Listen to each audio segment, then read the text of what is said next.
Davi here, and today we have a new episode in the Art Review series, and today we'll be checking out the work of Kim-san Pics, that's the username. I found this artist via Instagram. Now they do kind of remind me of, another artist named Wan Young Yun.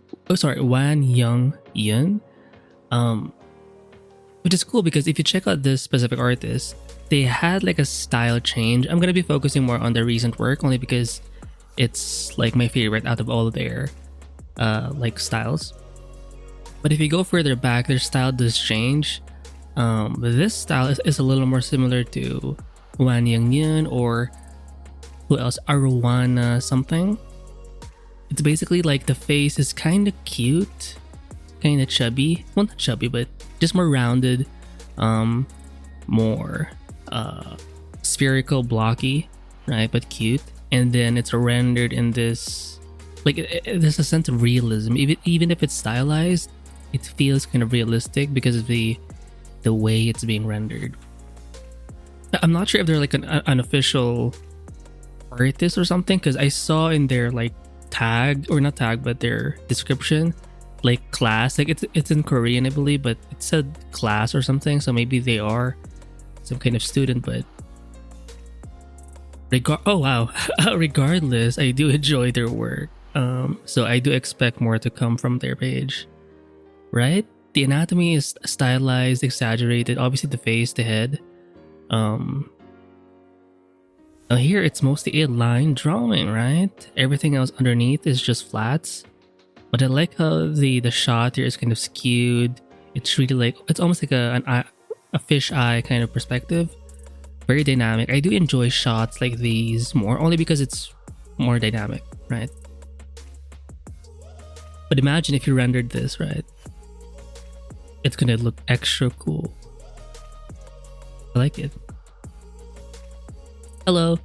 So you can tell they're using Photoshop for their work. I do like the anatomy too. Thin waist, big thighs, the pelvis or hips are kind of like protruding. I do like that sort of balance where very curvy and then angular around the pelvis area, and then it becomes curvy again, and then angular around the ribs, and then it curves out again for the chest area. Oh, look at how this part is rendered. Oh, I've also noticed for these types of artists, they're not very into like brush variety. They just stick to the basics, like a round brush, and they build value via opacity. So they're kind of meticulous in that way.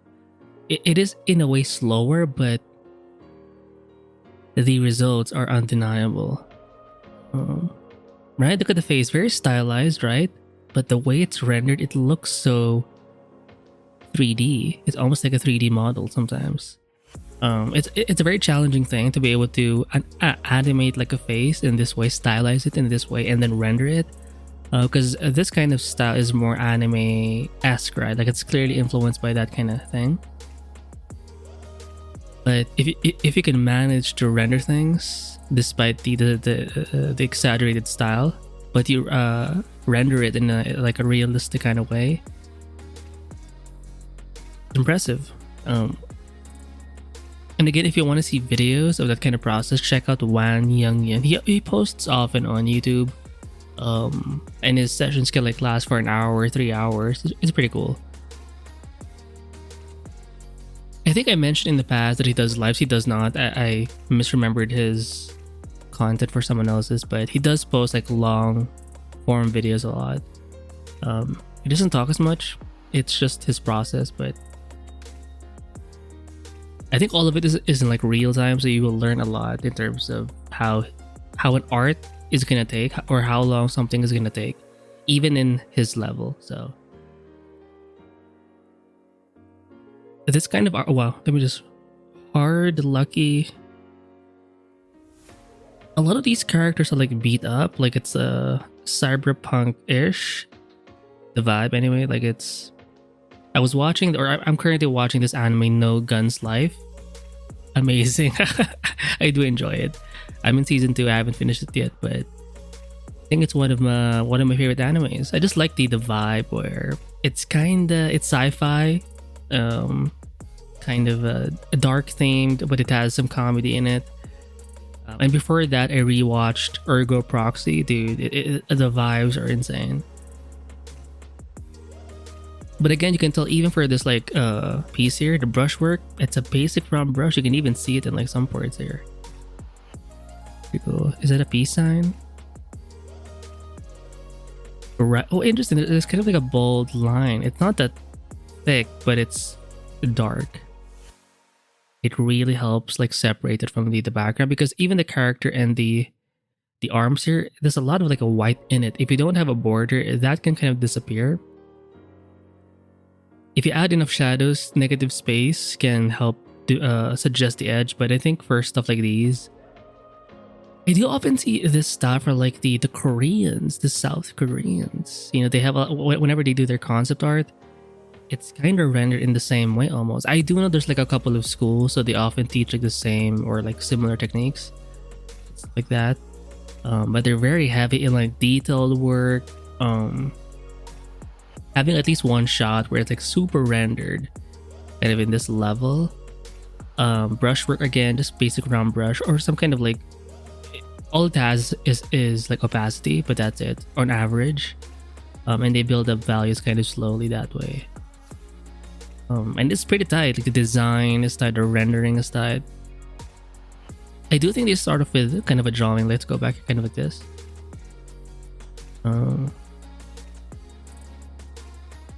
Let's go back.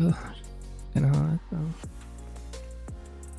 I mean, you could see a little bit of the drawing kind of like this, right, in these parts. But I also think it's like a round brush, like with opacity. But I mean, look at how 3D that hair looks. It's like an actual model, you know, without like any color or skin. It's just the bare bones kind of thing. Anana. Is it an Uzi? Pretty cool. Kind of blurred because it's a smaller file, but the intention, I see it. The intention, the vision. So, oh my, look at those hips. It's like super freaking wide. I do like that. You know, I love it when you exaggerate stuff because it's fun. You know, why not, right?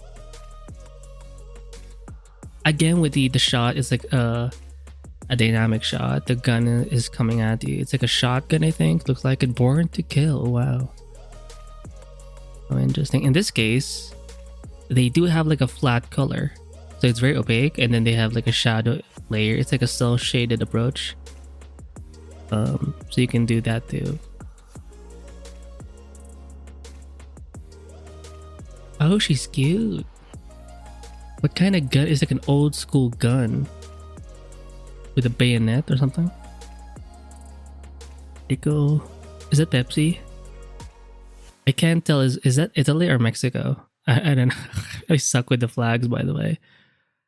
I love the ammo thing here. The bullets, dude. This bit of armor. It's so enjoyable to be able to just witness this kind of thing. Oh, grenades. It looks like a flash grenade or something. Super cool. And the way they can render textures, for example, this fabric that's covering this like ammo thing. Same thing here for their arm ammo, or sorry, arm like shield or something. It's like padding. And I always like designs where the skin is exposed in some parts. I know look, it's not supposed to be realistic all the time, because I often see those comments where like everything has to be armored, like, or whenever you see stuff like this, it's like useless. And I'm like, dude, if it looks good, it looks good. Come on. Interesting. Look at that arm. It's so like the detail, insane. It's kind of like a xenomorph, just because of the detail, and obviously the black and green color palette. It's like Xenomorph plus Shigo from Kim Possible. Kim Possible, call me, beat me. You want to meet me? If you want to reach me. By the way, childhood crush. I mean, Kim was hot, but Shigo, she was like a different kind of hot, like dominating over you kind of hot. Anyway, teeth, showing off her teeth, and more than that, you know what? It's kind of giving a little bit of Gachikuta, like the expressive vibe, a little bit. Like maybe not this one, but this one, a little bit. and the anatomy is kind of similar. All in grayscale, but it's to me it's a good sketch. It's hot. Oops. Again, with look at how foreshortened the hand is, right? The closer something is the closer something is to you as a viewer, the bigger it is gonna be, right? Like it's as big. Look at the tip of the finger, this finger. It's pretty much the size of her entire upper torso. Pretty cool. Oh, nice rendering of the hair, right? Dude, again, the face, it's not flat. It's always a challenging thing rendering a face like this that's kind of more stylized anime, but if you can pull it off, you're unstoppable. I think this is one of their more recent sketches. Yeah, we're gonna cycle through eventually. You know what? It reminds me of a show, an anime show. Not Beastars. It's like they're part animal. She's like not a beaver, but like she partly transformed into an animal. Like the kind of creature that can fight off a lion. She had like a white hair. Is it kill something? I don't know.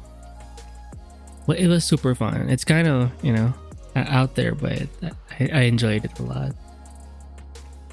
Bothering me that I don't know it, but I've forgotten. Right, even their line drawings, do you see any like special brushes? It's like a basic round brush. Because, you know, it's about the fundamentals. Whenever I see artists like this, like it's a demonstration of you just can't skip the fundamentals. You know, because sometimes I have a habit of like hiding behind like effects. I mean, it's not a bad thing. It contributes to your style, but when you're faced with limited tools, you have no choice but to go the fundamental route. Like, can you describe shape, form, and stuff like that with just a round brush? I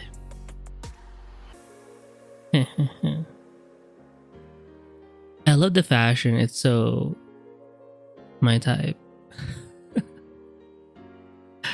But it doesn't make to me it makes sense. Like if you don't do it this way, I feel like there's something wrong with you. Anyway, so yeah, I'm gonna link their page in the description below. I think you're gonna enjoy their work, because although you will notice that if you go further back, the style does change, so be aware of that. So you can tell they're kind of like being a little bit experimental, but yeah, I definitely enjoy their artwork as it is right now. And I do expect a lot more from their page, because I mean, the fashion is great in my opinion. Anyway, so that's it for this episode, and I'll see you in the next one. Bye.